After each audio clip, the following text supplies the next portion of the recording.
Ways to include the mother of the bride in your wedding.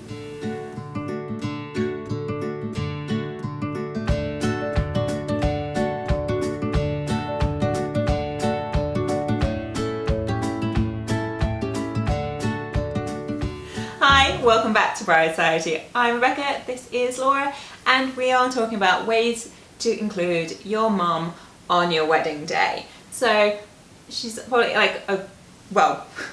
instrumentally she's a key feature in your life. But yeah, she plays obviously a massive role in our lives, but traditionally when it comes to the wedding day, at least in the UK, she doesn't traditionally have that many roles dedicated to her, which might be why you found yourself here. You're kind of thinking, how can I include her in the day? Because you want to make her part of it and give her that kind of special role within it that she deserves and that you want for her. But that isn't naturally there based on tradition. So there are a few things that she'd be traditionally involved with in the run-up and on the day. So we will list those as well, just so we're sort of clear on what those are. And then we'll kind of go in a little bit to more, let's say, sort of ideas for how else you could include, so non-traditional things. Also, if you're looking for ideas for like the mother of the groom or some other significant person in your life that you're looking to include for ideas, some of those things that we mentioned could also be applied to those other people, but obviously we'll just, for argument's sake, we name the mother of the bride, but I say it could be applied elsewhere. But also, if you're in a situation where your mother is no longer with you and you were looking for ways of sort of honouring her within the wedding day, we're not going to touch on that on today's video specifically, but we do have a whole other video dedicated to honouring your lost loved ones on your wedding day. So we will link that video in the description box below if you're looking for those specific ideas.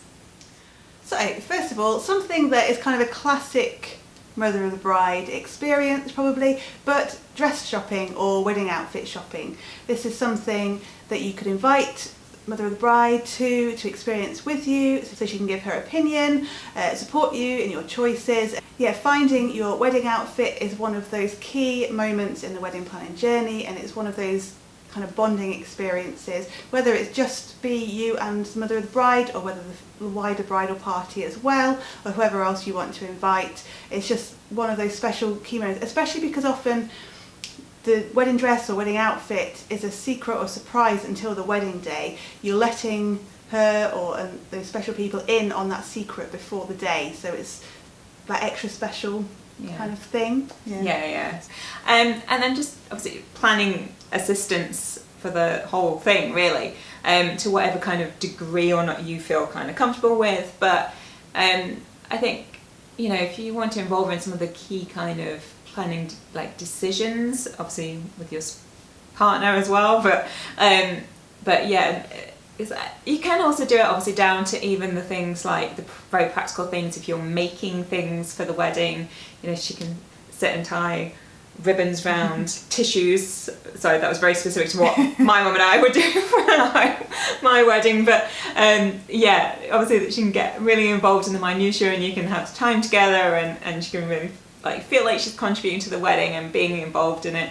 But if you don't want to bog her down with tasks and things, to say helping with the decisional part of it can really be a good way of helping her feel involved, like the venue selection, menu tastings, even florals. Does she have a favourite flower that you might like to represent in your bouquet? What flowers does she maybe have in her wedding bouquet, and can you reflect that in your wedding bouquet? So obviously the rest of the wedding wouldn't know the significance of that, but you and her would know, and that would be special. Depending on the type of person she is and her personality, obviously you'll know that as you know her. The child. She might like to host parties, she might be very good at kind of doing those sociable things, so you might ask her, or she might offer, and you can obviously choose whether to accept or not, for her to host either a engagement party or a bridal shower or some sort of pre-wedding event where she is kind of presenting you as the couple to everybody, all your loved ones, but she is the host. Obviously that is a lot of responsibility, so I mean, all of these ideas, you've got to take what is suitable and appropriate and works for you all. But it is something that she can be excited for you and want to show you off. So she maybe want to throw a party in your honour. Like, is there some kind of like family heirloom maybe that's gone down through the female side of your families on their wedding days or something that you would like to incorporate in your wedding? That's maybe something to think about, but again, that's very specific. Or maybe something that you want to start. So again, having a conversation with your mum about, does she still have something from her wedding day that you could then easily incorporate into yours? Maybe a piece of jewellery, a charm or something that go around your bouquet, just a little bit something. Or does she still have her dress? Does she want, like, can you incorporate some of the fabric into yours in some way? Obviously, again, all depending on comfort level. People like cutting up dresses or this, that and the other, obviously, and also it's just throwing ideas out there. But yeah, is there just those ways that you can kind of like incorporate those things, or the kind of something borrowed as well? Like, is there something not necessarily from her wedding, but is there just something of hers that can be your something borrowed for the day? I say that could be jewellery. I'm grasping for another example right now. Or something maybe like a hair clip or hair accessory, something like that.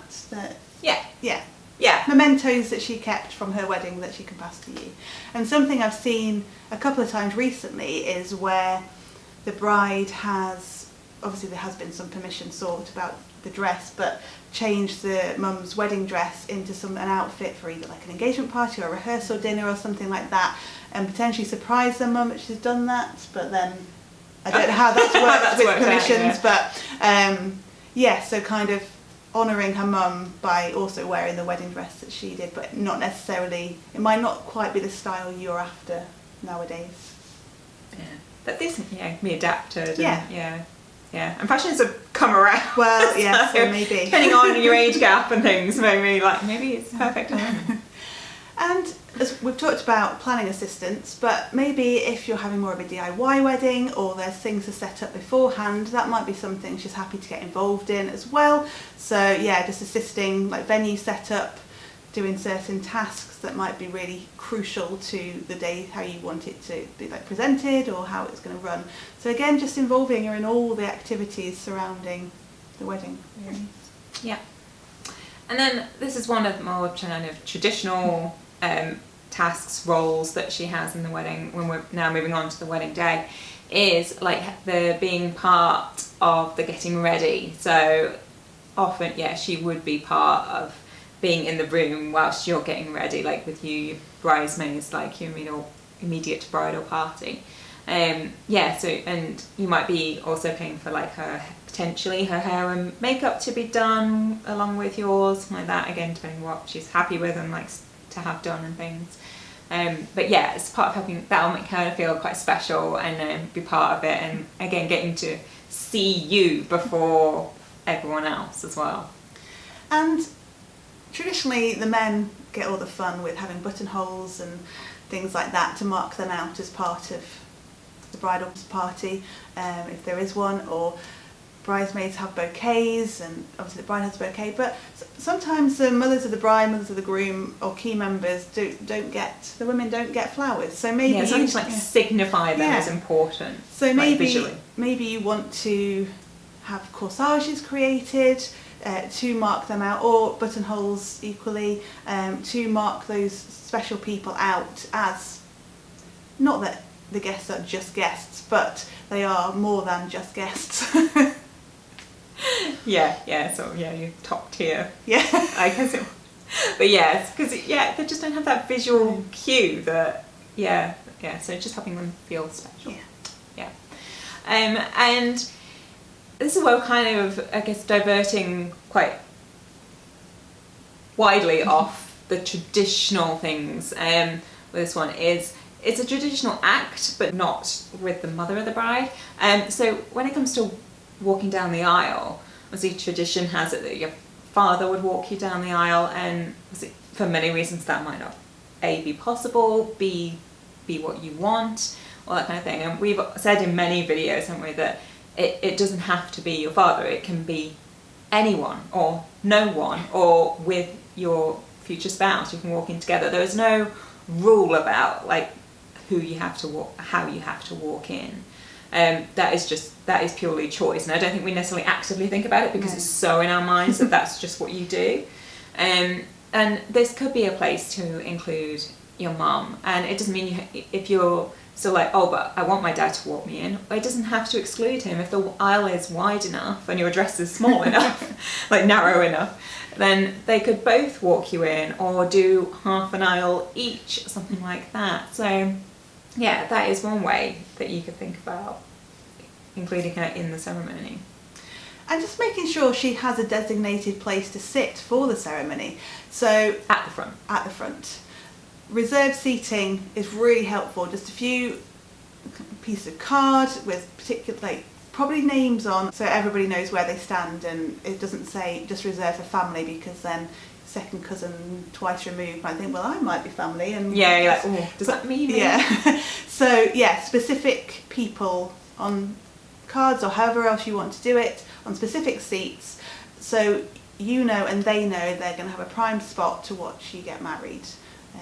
Yeah, I think that's important, and it just removes any, because I suppose some parents or some people can be like, oh no, I don't want to sit at the front, I don't want, like, I'll let other people do that, and then you end up with your mum right at the back of the room, and probably you don't want that. Yeah, it doesn't feel right. Yeah, no. And again, further on in terms of ceremony participation, there's other ways that you could include her, or again, if you're looking to include someone in a significant role, they could do a reading perhaps, or a poem. So again, very specific part within your ceremony. Or they could be a witness for your marriage schedule, something like that. So again, immortalised in the in the signing. Although you can also have her name on there now as well. For the longest time, you could only put your father's sort of name, occupation, and things on the, what was the wedding registry then. It's now marriage schedule. Still trying to get my head around the change. So she is on there now. So she is kind of, or you have the option to, I should say. So she's definitely kind of included more than historically already now. But yeah, so there's those kind of options, but there's also things like she could kind of be like your flower girl, especially if you don't have any sort of little relatives. Yeah, there could be flower girls or ring bearers in that sense, because I think that's quite cute, especially if there's a mother of the bride and a mother of the groom there. These are things they could do together. They could walk in together, scatter petals, or holding the rings for each of their child, kind of thing, and then come into the exchange and handing them then. Like, again, different ways that you can kind of just build them in. At the reception, you might want to have a special dance. So often we hear about father-daughter dances, but why not have a mother-daughter dance and have that special moment as part of the reception, probably after the first dance with the couple. Often goes into then like the family dances. But yeah, just as a way of, again, highlighting to everybody her importance. Yeah. And then moving into speeches, see, like, you can thank her for the help she's given in the prep for the wedding and all that kind of thing in your speech if you're giving one, or say your husband at this point, or new spouse can thank her in their speech. But also maybe she would like to give a toast or speech as well, share her thoughts on having raised you. I suppose as well, if you don't have a father there, that maybe she would be, maybe you're thinking already she might take over that role. But even if you are having a father of the bride speech, it doesn't mean you can't have a mother of the bride speech. I know British weddings, women don't typically speak. But again, that's not a rule. You don't have to do it that way. And so yeah, maybe she wants to do one, or do it a combo one. Maybe her and your father want to do it together, and so they kind of bounce off each other, or they're there for kind of moral support if one's kind of nervous about doing it, kind of thing. It's less scary, I think, when you're stood there with somebody being like, totally forgotten what I'm saying, can you pick it up? So something else that falls under the kind of traditional role in the wedding would be having a seat at the top table for the mother of the bride. Now this only obviously applies if you're choosing to have a top table. If you're having a sweetheart table, then you probably don't want her as your yeah, third wheel there, but yes, if you're having like the traditional top table, then the mother of the bride would feature on there.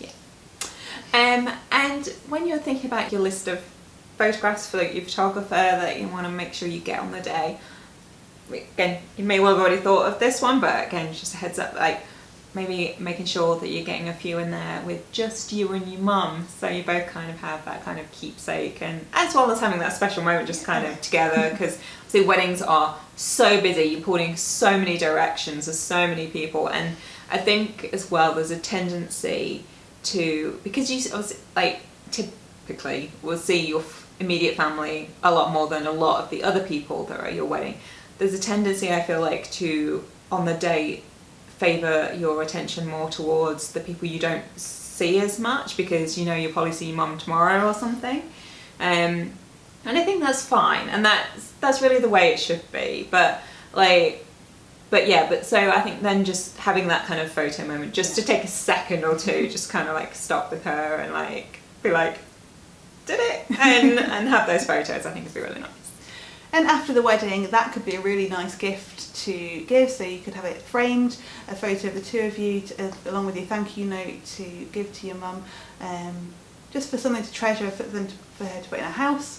Yeah, and this is Mother's Day covered for the following Mother's Day after your wedding, so you can thank us for that. Tick. So we hope you found some of those suggestions and clarifications over the traditional roles like helpful. You've got something in there that you think, oh yes, this is going to work for us, like, and you're feeling kind of more content about how she's going to be in your wedding day, and that you're happy you're going to be making her feel special, and like you're satisfied that like she's going to be really involved. So we hope that helped.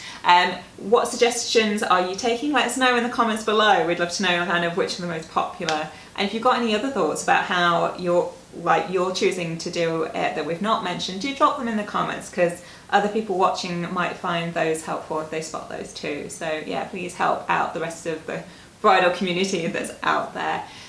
So yes, we hope you liked the video. If you did, if you could give it a thumbs up, and of course don't forget to subscribe, because there's new content here every Friday.